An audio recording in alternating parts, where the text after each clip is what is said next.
Recognized Uncle Walker D01.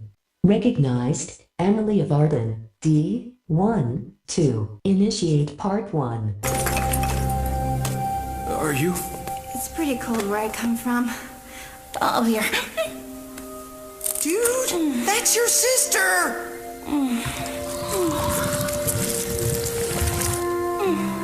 What? Today in the cave, we welcome friend of the show, Emily Buza. Emily studies both English and theater at Clark University, is a fan fiction author, and has been blowing our minds on Twitter with her analyses of character motivations, depths of relationships, and the speculations that poured from the fans during the show's actual original release. Since 140 characters isn't enough to import everything from her mind into my own mind, I asked her to come on the show. Well, maybe I begged her a little bit. Emily, I'm so excited to welcome you to the cave. I'm so excited to be here. This is going to be so much fun. All right, before we begin, I want to remind everyone that our discussion episodes draw on anything and everything related to Young Justice, including both seasons of the series so far, the comics, and the video game. If you've not seen, read, heard, or played all of the material and are spoiler wary, consider this your warning. And with that, let's dive in. Okay. So first of all, I want to say that she's out Young Justice geeked me today because she's wearing her Connor t-shirt, and my Nightwing t-shirt has too many holes in it. It was embarrassing, so now I've just got my Firefly shirt on. So well played, Buza. I touched on a few things in the intro, but tell us a little more about who you are and what you do. And you said you were in practicing for theater. You had rehearsals or something, right? Are you in a play soon? Oh, I am currently, yes, in a production of King Henry IV Part 1. So that's one of Shakespeare's historical plays. And that's so much fun. But, I've had to respond to a bunch of your messages from backstage because I'm there all the time. Oh, geez. Sorry. Interrupt the production. No, it's fine. It's fine. Whenever I'm on break, I'm like, oh, I have to respond to this, right? But that's a lot of fun. And because I am an actress, as you said, I'm studying theater and English. So I'm also a writer. I read and write for fun when I'm not doing those same things for classes. And outside of that and everything else that you listed, I cosplay sometimes. I do crafts. I just do all of the creative things that I can possibly do because I can't settle on one thing. Fantastic. When you said that you were in theater, it made a lot of sense because I was like, oh, that's why you have these super articulate insights into things like the writing and the character motivations and things like that. I mean, I was impressed that you had them anyway, but the fact that you study theater made a lot of sense because you're going to be looking at these episodes and the character development and the dialogue and all of these things a little differently than just, like a casual viewer. Yeah, definitely. Both theater and English and all of those things where you have to analyze all of the characters definitely help. When I watch shows and when I read things that I'm just reading for fun, I'm just like, okay, but let me just dissect all of this. And people are like, can't you just watch the show? Does it really help or is it not helpful at all? There's probably times of both, right? It depends because sometimes It's like I can watch a show and be like, oh, that's so smart the way that they did that because of this, and I'll understand allusions to other stuff. But then at the same time, you'll watch a show that people are like, it's so fun, and I watch it and I'm like, all of this dialogue is just clunky exposition. That's not how you do exposition. Yes, exactly. It's a catch-22. It allows you to see the depth of how they do something, and when they do something right and nail it, you're excited for the writers and the directors because you're like, oh, good job. But then, you watch a movie and you can't just watch the movie and enjoy it anymore, right? Yeah. Sometimes you just have to turn it off. You have to turn that side of your brain off and be like, don't analyze it. Just watch the fun movie. Just move on. It's so hard sometimes, though. Yeah. All right. Yeah, anyway, definitely. When did you first see Young Justice? I'm asking you when you first saw Young Justice because I ask everybody, but clearly it must have been during the original run because you were, based on some of the things you've told us, you were pretty involved in the fandom at the time, yeah? Yes, I have been around since the first episode, since the rebroadcast of the first episode, because they showed it a few months in advance and then they started showing it weekly as part of their Friday night action block on Cartoon Network. And I watched it just on a whim, because at that point in my life, I was really into Ben 10 Alien Force that was part of the Friday night action block. And I was like, there's nothing else on. I might as well catch the superhero show that's before Ben 10. And then I immediately fell in love with it. And it became why I watched the Friday night action block. And then Ben 10 was kind of secondary. Oh, poor Ben. But then I was around for all of the hiatuses and all of the crazy time shifts and day changes. And when it went from like, it's a Friday night action show to it's a Saturday morning cartoon now, I'm like, okay, I'm still here. I'll still watch it.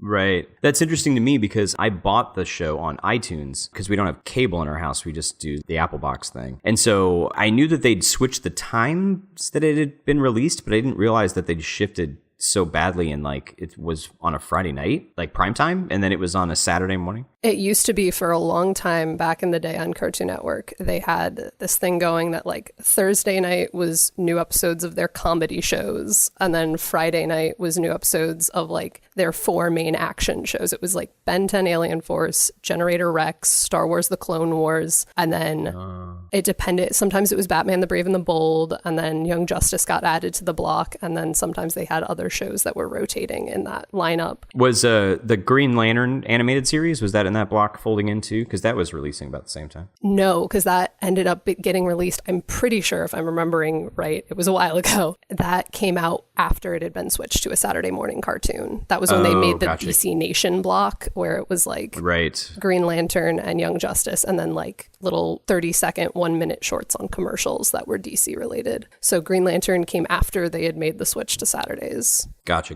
But it sounds like you alluded to the answer to my next question, which was, what was your experience with DC or comics in general before you watched the show? Because you were like, oh, whatever, I'll watch this random superhero show.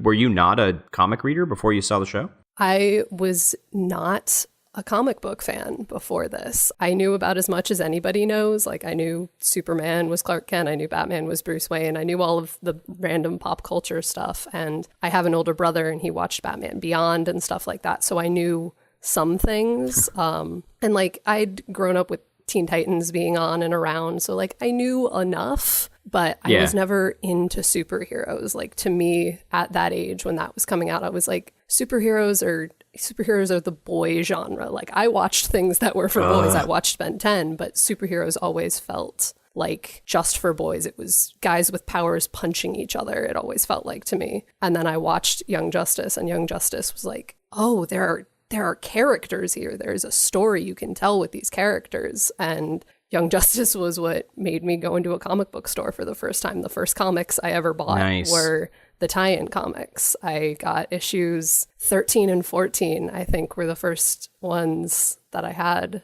that I ever bought. And I still have those. I still have the first comics I ever bought. As of us recording this today actually was the release of my chat with Christopher Jones, who did the comics as well. So we talked a little bit about the fact that Young Justice and the tie-in comics themselves were a bit of an on-ramp for people who had never experienced comics or, at least DC before, right? Definitely. Like, it's amazing to me to hear that Young Justice is what got you into a comic book store, like taking it that extra step. It did. Yeah. Like, the only real experience I had with comics was there was a series from Marvel called Runaways that was about like the teenage children of villains in LA. And I had like a trade paperback version of that, of like the first volume of that I'd found at Barnes & Noble. So I had like, that was it. Runaways being your first comic is awesome. Why don't you just dive on in to the deep end, I was like, sure. I don't know who any of these people are. I'll just go with it. But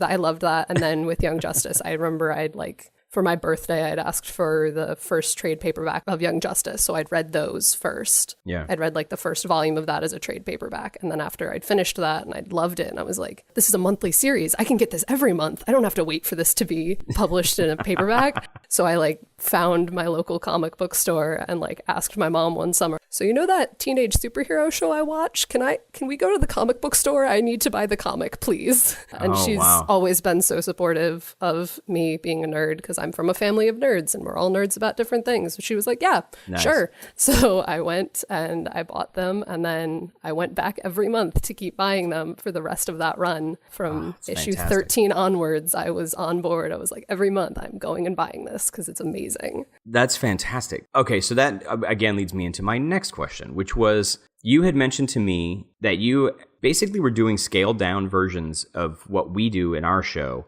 but you were doing them in was it a personal journal? You just said it was a journal that you were doing it in. Was this, can you dive into that a little bit?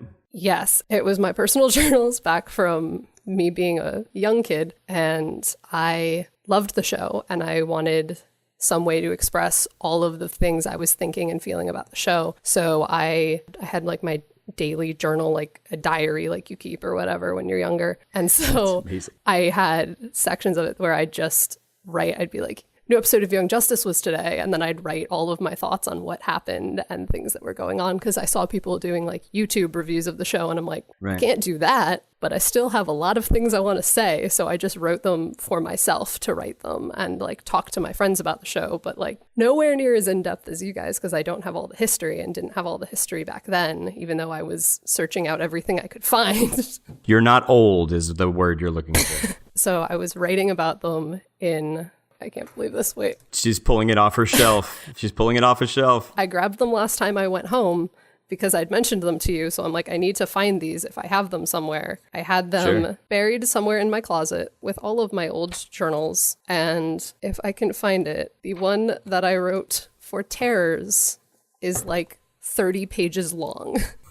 Nice. Because it was just me ranting about the episode Terrors because I loved it so much. That's huge. Yep. My writing was huge, but that's fair. It was a lot. I had a lot of feelings about Terrors. It's made clear by the fact that it ended with a screenshot of the first Super Martian kiss. Because that was a child. Me, I was just like, they're the best. I need a visual reference in this for how much I loved this episode. Nice.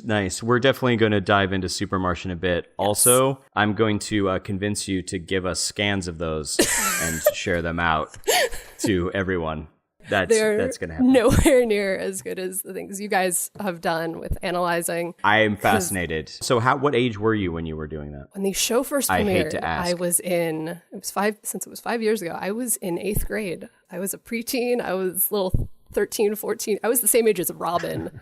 I was a little 14-year-old me being like, I need to analyze this show. And it's just me ranting about everything I loved about every single episode. I so want a window into our 14-year-old, listeners and fans of watching the show. Because that's part of it too, right? Like Robin was 13 or 14, yes, right? Yeah. Connor was, biologically 16. I want to see how does that affect somebody who watches it? Does it help them connect to the show the way that I imagine it would? I think it did for me in some ways. Because if it had been a show about the Justice League, I probably wouldn't have watched it because I was like, well, they're adults and they're just a bunch of adults punching people was how 14-year-old me interpreted it. Well, when you put it that way, it doesn't sound as inviting.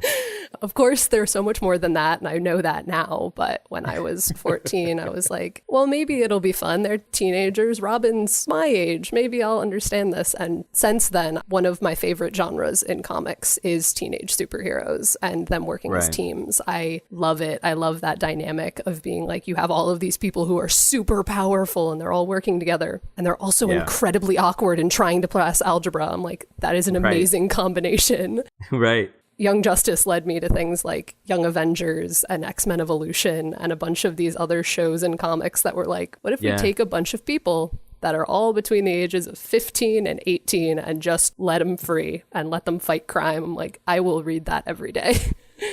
Nice. That's fantastic. All right. So for those of you who aren't following us on Twitter, what would happen is we'd air an episode. Emily would let us know that we were mistaken about something. I would say, wait, what? Really? That's interesting. And then she would write, I don't know, 1,000-word essay and then take screenshots and then put it up on Twitter.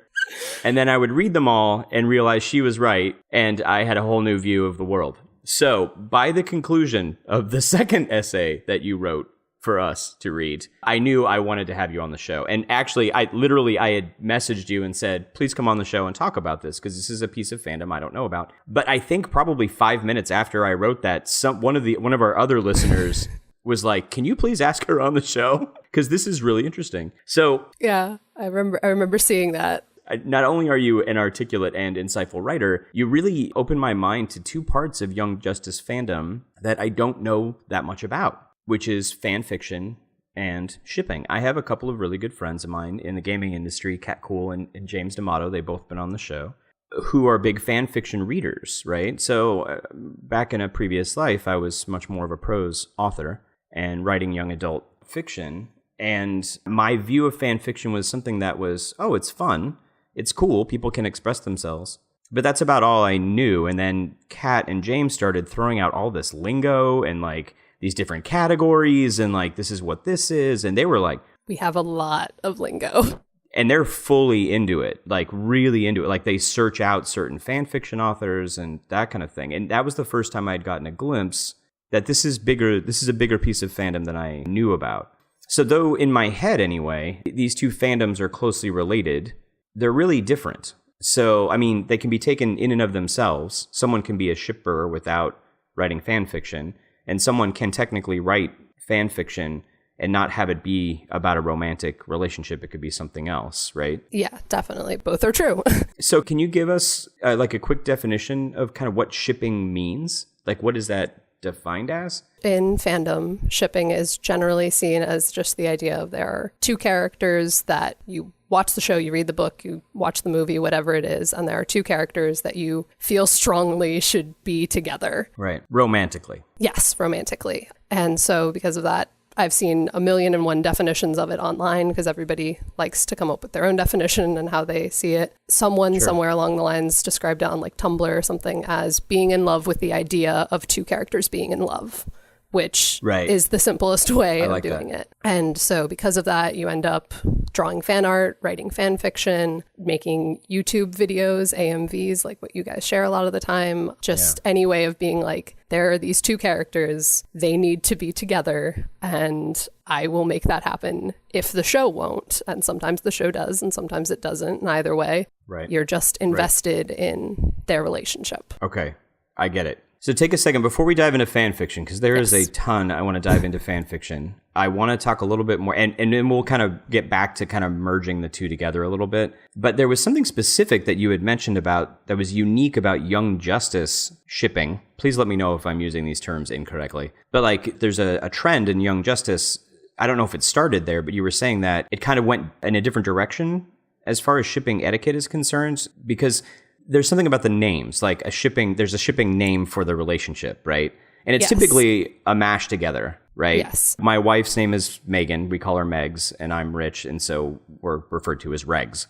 It's not the most amazing name, but that's the way we are. But that's what you're talking about, right? But Young Justice did some things that were a little off-brand. Can you talk a little bit about that? Most fandoms that develop around shows or any other type of fiction, just to make it, I think part of it is just so that you don't have to type out character A and character B every single time you're talking about them. Might be it. It might be a time-saving thing. You create shipping names where you take part of one character's name, part of the other name, you put them together, ta-da. But with Young Justice, with a lot of the ships, it became coming up with an entirely different word that represented the ship. And part of it, I think, started, first there was Bird Flash, of course, which was Robin and Kid Flash. People were shipping that very early on. And with that, that was still pretty close to just taking their names and putting them together. Rob Flash, people just didn't like the idea. Robin's a bird, sure, Bird Flash.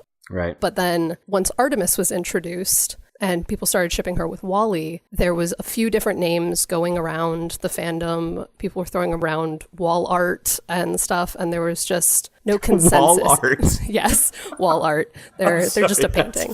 People were throwing around different ones. It was like Waltimus, Artali. It was like all of these different things that just they don't really roll off the tongue, right? do they? Yeah, they just didn't roll off the tongue. They didn't sound right. No one was like, yeah, that's perfect. So then after Denial, the episode with Kent Nelson happened, there's the line in that where he says, find yourself your own little Spitfire, one who won't let you get away with nothing. And people loved that line and loved that idea. So then it kind of just happened in fandom that people were like, what if we call them Spitfire? And there was no voting, there was no survey of like, what should we call them? Everybody just kind of collectively agreed. They're like, Spitfire works, let's call them Spitfire. I actually had to ask about that. Sometimes my age shows. I was reading something and they were referring to Spitfire, and I was like, is that a typo? Are they talking about Starfire and they didn't know her name? Or, you know what I mean? Like, I was like, wait, but they're talking, I'm like, who is this character? And they were like, you know nothing about Young Justice. What's your problem? Like, you know, I'm like, sorry, man. I had no idea what was going on here. Oh, I get it now. Okay. All right. Sorry. I'm all caught up.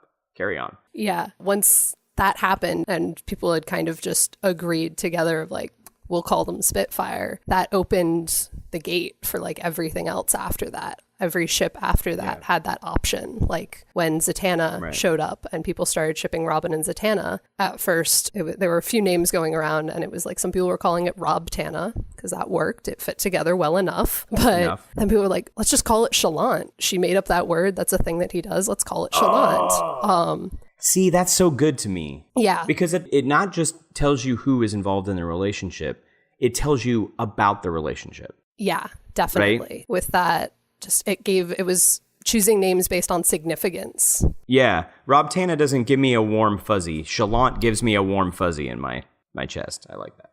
And the thing with Rob Tanna and the thing with superhero names in general is because like so many superheroes share names. Like there's Batman, Batgirl, and Batwoman. They all have Bat. You can't just name every ship that has one of them in it Bat, because then it's like, wait, which one are we talking about? And because there are multiple Robins, it was the idea of like, if we call it Rob Tanna and there's another Robin later, that'll be really weird to keep track of. So by calling it Shallant, there was no worry of being like, yeah, I ship Rob Tanna. You mean Tim and Zatanna? No, not them. Nightwing and Zatanna. Right. And so by calling it Shallant, it was like these two characters, and it's something significant to both of them, and it really helped clarify that. But you do have some exceptions to that, right? Because there's Wonderbird, right? Isn't that Tim and Cassie? Tim and Cassie got called Wonderbird. Super Martian was Superboy and Miss Martian, and that fit together. It was fine. I'm trying to remember some other ones. Blue Pulse was Blue Beetle and Impulse. I was going to ask about that one. Yeah. Yeah. With the shipping names, the one that I always thought was the most clever, because there were a lot of clever ones as the show went on. And even for ships I didn't ship, I could appreciate how clever they were. Like people who shipped Artemis and Zatanna, because that was a thing for a while because they were such close friends. Their shipping name was the word lesbian spelled backwards, which was kind of funny and just kind of clever because Zatanna says things backwards. And so that became a thing with her. But wow, that took me a minute.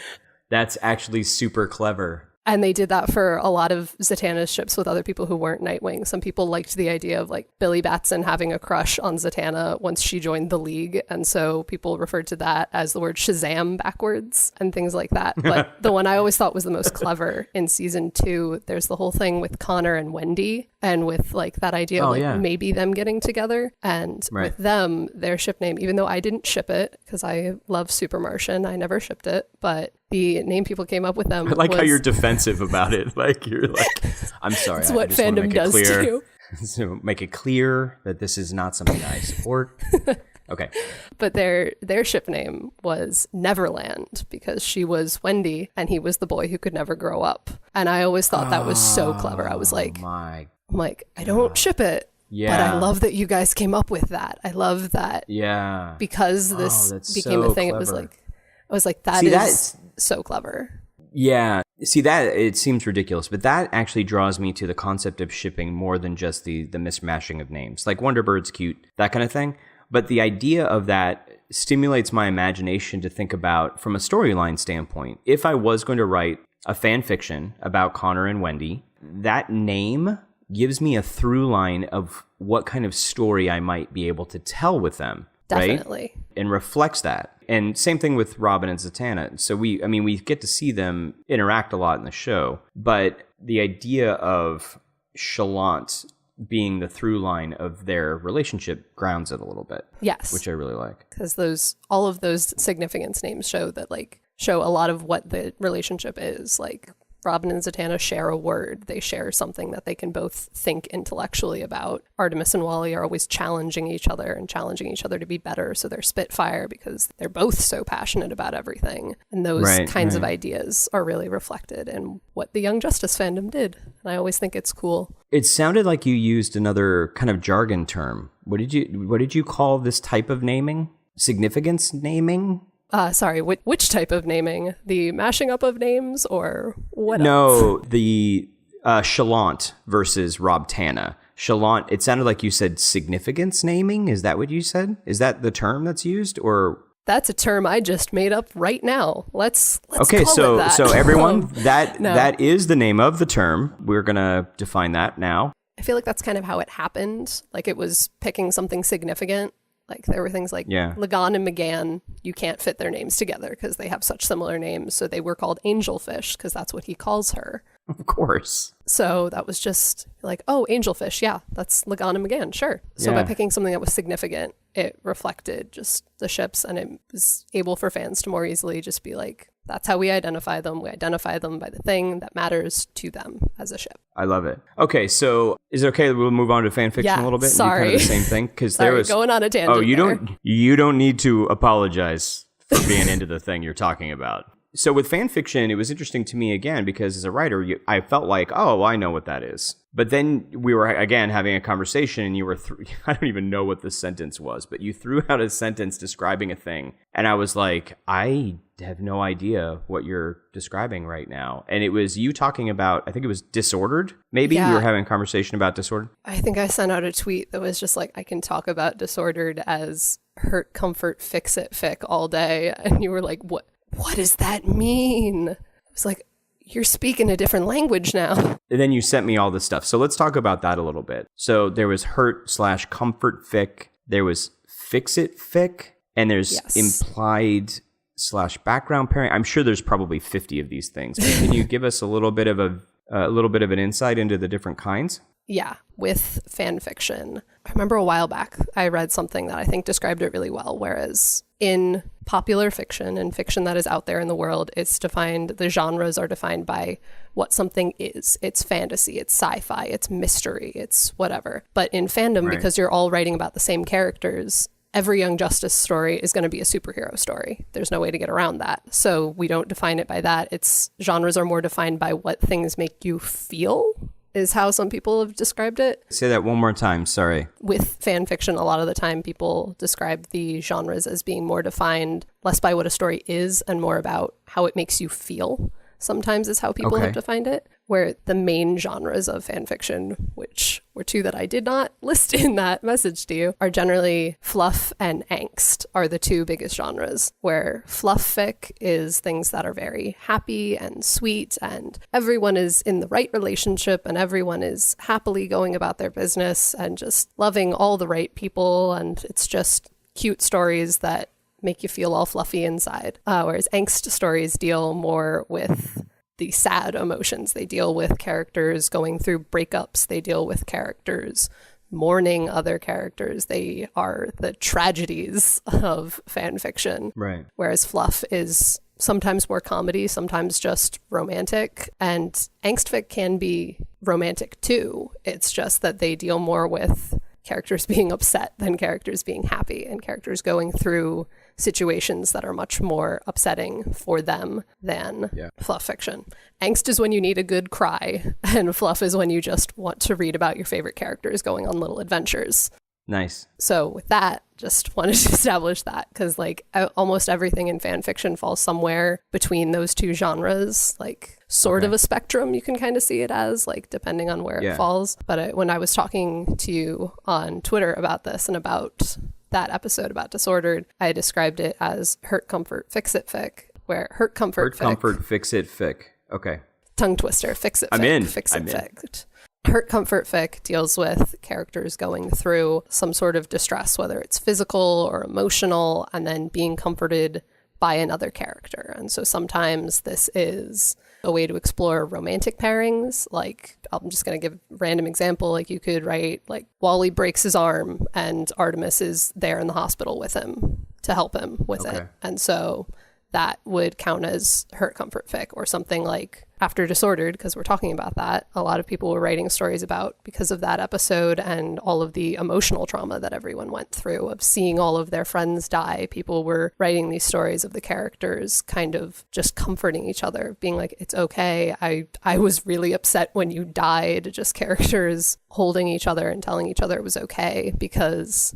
And the reason so much of it was getting written then was, we talked about, people thought the show wasn't going to address it. Of course, they did in Disordered. Yeah, because normal shows or your most common shows wouldn't have addressed it. They would have reset everything to zero and then just moved on. Yeah, which is why Fix It Fic exists, which is just the idea of trying to fix something that happens in canon. And sometimes that means completely ignoring something that happens in the show, like trying to just write, like, after Miss Martian and Superboy broke up, for example, people were writing stories that were just like, what if that just didn't Yeah, that happen. never happened. Just, no, they're still together. It's fine, because we didn't know why they broke up. There was no explanation in the first episode and into the second episode. Yeah. For a little while, there was no explanation of why. So people were just like, no, that's wrong. The writers are wrong. So we're just going to go fix it. And so after Failsafe, I kept saying after Disordered, I mean after Failsafe, for anyone who's confused. After everyone had gone through so much emotional trauma, people were convinced that this show would be like so many action shows and just pretend it didn't happen. Pretend everyone's fine now. It's a week later. It's fine. So people were writing stories to try and fix what they were assuming would happen. They were just trying to go through and be like, well, Artemis died and Wally was really freaked out about it. I'm going to write a conversation between the two of them of him trying to figure out what that means. Miss Martian was distraught about all of her friends dying. I'm going to write about Connor helping her through that, and just all of the ways people were just trying to fix all of that emotional trauma between the characters by writing about it, because that's what you do. Yeah. And were there other definitions too? Do you think that kind of covers the basics? I'm sure that there are more. There's a million and one there's so much jargon in fan fiction and in fandom in general, just because we create things and then we have to name them. Yeah, we have to, exactly. The major one that comes to mind, the only one that I didn't mention in all of that, the major one, I'm sure when this goes up, somebody will be correcting me on Twitter and be like, you forgot all of these, but... Yeah, no, I get it. The last one I'll mention is AU fan fiction, which is big in a lot of fandoms and was pretty big in Young Justice too, where it's the idea of... It stands for alternate universe. Gonna clear that up. AU is alternate universe. And it's the idea of taking the characters and putting them in a situation that they would never face on the show. Because it's the idea of, like, there were a lot of no powers AUs with Young Justice, of the idea of, instead of them being a superhero team, what if they were all just normal high schoolers who went to high school together? And they all still have the same personalities and the same basic backstories, minus superpowers, minus they live in a world where there aren't superpowers, but they all still run into each other. How does that change who they are? Oh, that's fascinating. Yeah. Or the idea of, what if they all live in a medieval setting? What if they all live in a fantasy setting instead of a superhero setting? What if it's a sci-fi setting? What if it's a different time period? What if all of Young Justice took place in the 1950s instead of the mid-2000s? Yeah. What if it's so much what if. Like, there are what if comics out there of like, what if Superman was evil? People do the same thing with fan fiction. What if Artemis was a villain? Became a lot for a lot of things of like, what if Artemis followed in her family's footsteps and became a villain alongside Cheshire and everything and still ran into the team? Like, how would that affect her and their relationships and everything? That particular kind of fiction really appeals to me, that idea of these alternate, and it plays into the idea that I brought up on the show a few times, which is the idea of how malleable these characters are in comics in general, that comics are modern mythology. Definitely. And that you can do so much with them. And it's so interesting to me to see that people are doing these things. There was a great art series out. I'll see if I can find the link and throw it up on Twitter and Facebook. But it was a alt take on Star Wars. Like, what if all the Star Wars characters were really in like an 80s high school TV show kind of a thing? Yes, those get done a lot. Which was really, like, the takes on the aliens were particularly interesting. Like, what would Jabba the Hutt or Greedo look like if they were human, you know, but they were part of like the bully gang or whatever. Yeah. I'm fascinated by that. Yeah. And it's so cool. And people do it with art too. Like, I remember you guys shared a little while ago the gender bent Young Justice art. That was so cool. And I remember when that was out first, super people cool. loved it, because that also raises so many questions about a lot of the characters of like if you make Miss Martian a boy, how does that affect her personality? Because so much of her personality early on is built on what it means to be traditionally feminine. She's baking cookies and everything. So it brought up questions. It's like, if Miss Martian's a boy, is she still on the cheer squad? Or do they try out for football? And so those kind of questions were always super fun to address in fan fiction and in fan art and in everything that fans were doing. Yeah, and you were talking about, too, the way in which this gives fans, fan fiction in particular, but I think shipping too, gives fans some power over the narratives that they consume and can build a stronger community of fans. The whole thing about geekdom for me, particularly growing up in the pre-internet age was when you ran into somebody who liked a thing you liked and you could reference things to each other and they get it. It's like, okay, we met 30 seconds ago, but the fact that you could reference, the death of a character in the Alien Legion comic, or you could reference certain scenes in the ElfQuest comic or whatever. These were things that were super small, very niche things, but then suddenly you have this shared experience as if you'd been old friends for a really, really long time. And I think that if you run into somebody else who ships a couple that's maybe unusual, and you run into somebody who does that as well, then you have some kind of grounding, almost like you want to know more about that person and build as a person and build a stronger connection between them. Yeah? Yeah, definitely. And because of the internet, because of fan fiction being so much on the internet, you don't even just have to run into somebody randomly out in the world. You can just be online and you share, you're like, this is how I feel about couple X. And somebody will be like, I feel the same way. And then you can create friendships that start based on that. Yeah. And then you learn about each other and you become friends through that. And so with that, and it also goes the other way, because me and my friends don't always ship the same things, but we're still friends. Like with Young Justice, Super Martian is my favorite, and I have other ships, of course, on the show, but Super Martian was always my OTP. I'm sorry, your OTP? Oh, the jargon. OTP, the letters in that order, stand for one true pairing, which, depending on who you ask and what you're talking about, is either, for me, I generally define it as my favorite couple on a particular show, because there are some people who define it as this is your favorite ship of anything you have ever read or watched ever. And I'm like, oh, yeah. I consume too much media to do that. Yeah. So my Young Justice OTP is Super Martian, but then I also ship Spitfire and Chalant and Cheshroy and a bunch of other things, but they were my favorite, whereas I have one of my closest friends, Spitfire was her favorite, and that doesn't mean that we're not friends, and I'm not you're wrong. Right. Well, you're wrong. They're not the best. That wouldn't make any sense to me. There are people who do that. There are people who get into ship wars. You get into ship wars is what they call it online, of you argue with people, and sometimes it's about ships that share a person. Some people would fight over Bird Flash versus Spitfire because it's they can't both date Wally, so one of us has to be right. And so they'd argue about that. And then sometimes it was things like fighting over Spitfire and Super Martian, of being well, one of them has to be the best canon ship on the show, so we have to argue. And I'm like, can't we just all be friends? Can't we all just coexist? I have to say that's probably, of course, the things like that are the ones that get the most kind of, I guess, negative press. I don't know what to call it press, but those are the things that you see man, do we really need to debate about that kind of thing? Yeah. I would never tell someone not to be passionate about their thing, whatever their thing happens to be. But being passionate about your thing doesn't mean that you have to put down other people's thing. Totally. Right? The fact that you want to be able to have your own passion about your thing, you'd think it means that you'd respect the fact that other people want to be passionate about their thing too, but that's not the way that it works out, unfortunately. So it's a bit of the downside of fandom. The philosophy that most people try to go by is ship and let ship.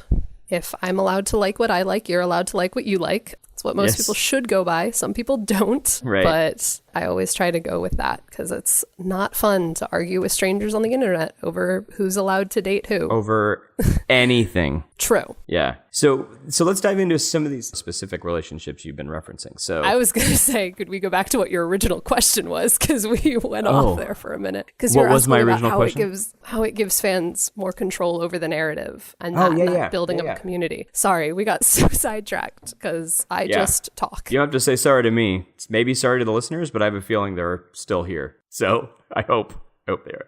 Go for it. With the idea of it giving more power to viewers or readers of any sort of narrative, it allows them to explore what they feel is important. You've talked about superheroes being mythology for a modern age and folk tales for a modern age. And way back in the old days, people controlled the folk tales. You told stories and other people shared them, and they went on and they changed depending on who was telling them and what they cared about in the story. And so with more modern media, we generally don't get to do that. Directors and writers and actors go out, they make a thing, and they're like, here's the thing. This is the story. You can't change it. If you change it, then it's wrong. So fan fiction and fan art and everything people do allows them to have more control. They're like, well, I see that you've said that this is what the show is about. I don't feel like that's what the show is about. To me, the show is about this or that. Like with a lot of shows that are like very action based, some people will be like, okay, that's cool, but I want to dive into this character's emotions and you haven't done it. So I'll just write my own story. And that gives fans the ability to be like, you don't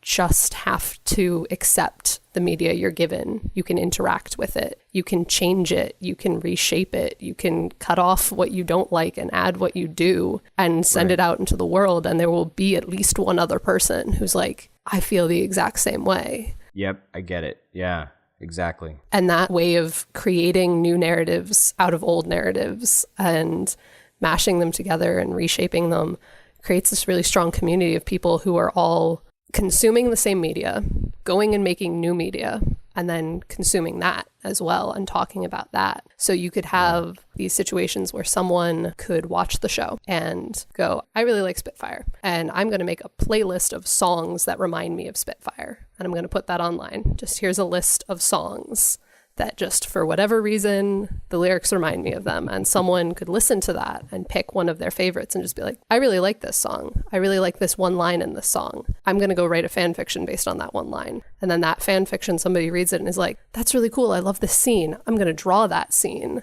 And so someone sees that and is like, that's really cool fan art. And that was a good fic, but I'm going to write a different fic inspired by that fan art. And then someone else entirely could pick a completely different song off that same list and be like, I'm going to make an AMV.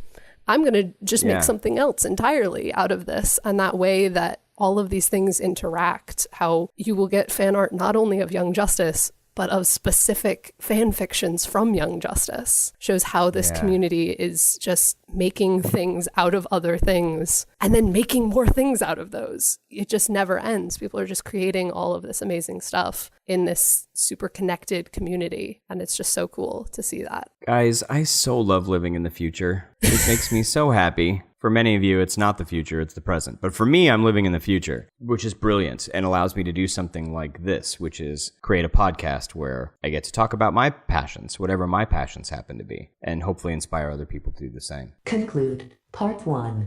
Part 2, T-minus 7 days. You've been listening to Whelmed, the Young Justice Files podcast. Our computer is voiced by Madison Ray. Our theme was composed by Emily Mio. Our logo was created by Kevin Bates.